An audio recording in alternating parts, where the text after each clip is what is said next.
তাহাজ্জুদের সেজদায় আপনি একটি দোয়া 41 বার পড়ুন, সেজদা থেকে মাথা ওঠাতে দেরি দোয়া কবুল হতে দেরি হবে না। আল্লাহর কসম করে বলছি আমার প্রাণের ভাইরা, অনেকেই অনেক সমস্যার মধ্যে থাকে, ব্যবসা বাণিজ্য লস, বিপদের উপর বিপদ, কোনটা কাউরে কোনটা করবে, যেইটাতে হাত দেয় ওইটাই সফল হয় না, কোন কাজে সফলতা পাবে অবাক হয়ে যায়।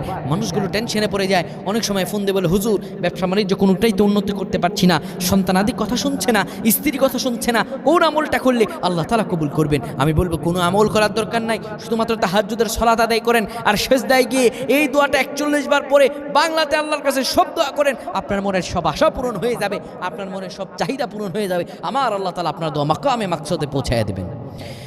আল্লাহ রাব্বুল আলামিন আমাদেরকে জানিয়ে দিয়েছেন, শোনো দুনিয়ার মানুষেরা, আমি তোমাদের রব আল্লাহ তাআলা বললাম উদউনি আস্তাজিব লাকুম, বান্দা দুনিয়ার কারো কাছে চাইবা না।